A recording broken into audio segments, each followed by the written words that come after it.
Picture this. It's 2004. Harvard University. While most college kids are stressing over finals or planning their weekend, a 19-year-old in a Harvard dorm room is staring at a computer screen. His name is Mark Zuckerberg. In just a few weeks, the code he's writing will change how human beings connect forever.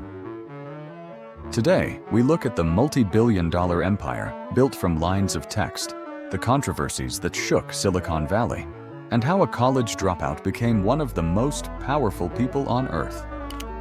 Before Facebook, Mark was just a kid in Dobbs Ferry, New York, who loved to code. His father, a dentist, noticed his talent early on and hired a software developer to tutor him.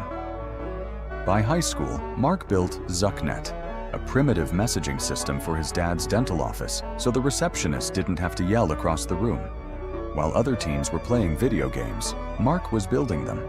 Tech giants like AOL and Microsoft noticed his talent when he built Synapse, a media player that predicted user preferences, and they offered him millions.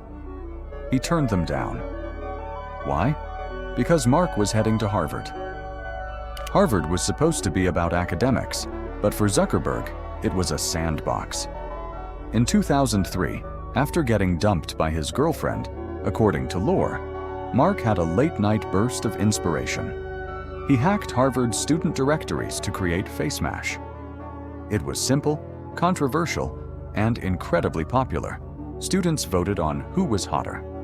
It crashed Harvard's servers in hours, got Mark into serious trouble with the administration, and made him an overnight campus celebrity. But more importantly, it proved one thing. People were obsessed with looking at other people online. Enter the Winklevoss twins and Divya Narendra. They wanted Mark to build a social network called Harvard Connection. Mark agreed to help, but soon he had a bigger idea. On February 4th, 2004, from his room in Kirkland House, Mark launched the Facebook.com. Within 24 hours, over 1,000 students signed up. Within a month, half of Harvard was on it. It quickly expanded to Stanford, Yale, and Columbia. The site was viral by design. But as the platform grew, so did the anger of his former partners, who claimed Mark stole their idea. The legal battles were just beginning. In the summer of 2004, Mark dropped out of Harvard and moved operations to Palo Alto, California. This is where he met Sean Parker, the co-founder of Napster.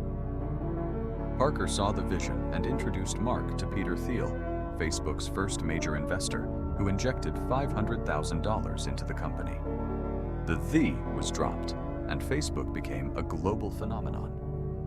Mark famously wore his signature hoodies to meetings with serious Wall Street investors, cementing his image as the ultimate tech rebel who cared about building the product, not playing corporate games. By 2012, Facebook went public in one of the biggest tech IPOs in history. Mark was now a billionaire multiple times over, but the internet was changing. The world was moving to smartphones. Seeing the threat, Zuckerberg made a bold move. He bought Instagram for $1 billion, a shocking price tag at the time for an app with no revenue. 2 years later, he bought WhatsApp for $19 billion. Zuckerberg wasn't just running a social network anymore. He was building a monopoly on human attention, paving the way for the era of Meta.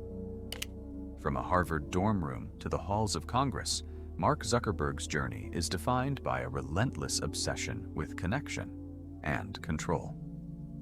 He moved fast and broke things, and in doing so, he reshaped society, politics, and culture. Love him or hate him, you cannot deny his impact.